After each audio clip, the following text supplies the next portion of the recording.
প্রিয় দর্শক বন্ধুরা, এই মুহূর্তের জন্য সাউথ ২৪ পরগনা প্রাথমিকের ২০০৯ প্রাইমারি রিক্রুটমেন্ট প্রসেস রিলেটেড গুরুত্বপূর্ণ মামলার ডেডলাইন এবং তৎসহ একাধিক গুরুত্বপূর্ণ বার্তা কিন্তু উঠে আসছে।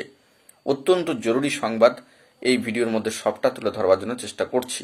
তো ভিডিওটিকে শেষ পর্যন্ত ওয়াচ করবেন, কোনোভাবে কিন্তু স্কিপ করবেন না। চ্যানেলটিকে অতি অবশ্যই সাবস্ক্রাইব করে রাখবেন জরুরি আপডেটগুলি পাওয়ার জন্য। তো চলুন কথাবার্তা না বাড়িয়ে আমরা মূল টপিকটাতে ফোকাস করি।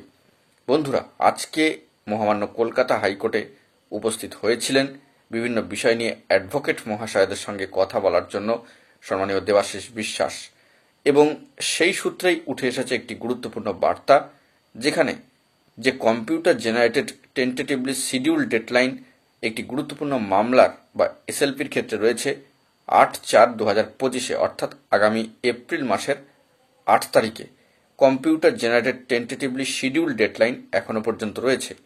তো উক্ত ওই ডেটেই যাতে মামলাটি ওঠে, তার জন্য কিন্তু আপ্রাণ চেষ্টা করা হচ্ছে, সেই মর্মে সম্মানীয় দেবাশিস বিশ্বাসের তরফ থেকে সরাসরি বার্তা দেওয়া হয়েছে।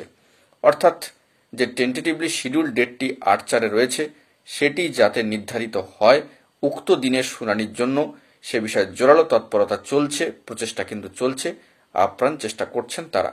১৬ বছরের দীর্ঘ এই যন্ত্রণার ইতিহাসকে অবসান ঘটাতে এবং নিয়োগ পাওয়ার লক্ষ্যে তারা কিন্তু এগিয়ে চলেছেন, আপ্রাণ তারা কিন্তু চেষ্টা করছেন, সেই মর্মে ইতিমধ্যেই তারা বার্তা দিয়েছেন।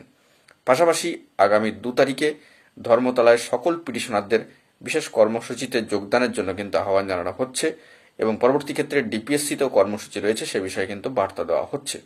তো আগামী ২ তারিখে ধর্মতলায় অবশ্যই আসতে হবে যারা পিটিশনার রয়েছেন, বৈধ পিটিশনার, নির্ধারিত কাট অফ ডেটের মধ্যে যারা মামলা দাখিল করতে পেরেছিলেন, তাদেরকে কিন্তু আহ্বান জানাচ্ছে সম্মানীয় দেবাশিস বিশ্বাস।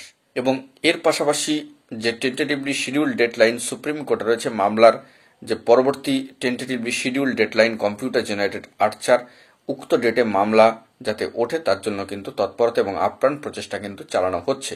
আপাতত এই সংক্ষিপ্ত আপডেটটাই কিন্তু উঠে আসলো, তাদের তরফ থেকে একেবারে অফিসিয়াল গ্রুপে, ভেরিফাইড গ্রুপে বার্তা দিয়ে বিষয়টিকে কিন্তু তুলে ধরা হয়েছে। তো এখন এটুকুই, সকলে ভালো থাকবেন, চ্যানেলটিকে অতি অবশ্যই সাবস্ক্রাইব করে নিয়ে সঙ্গে থাকবেন। ধন্যবাদ।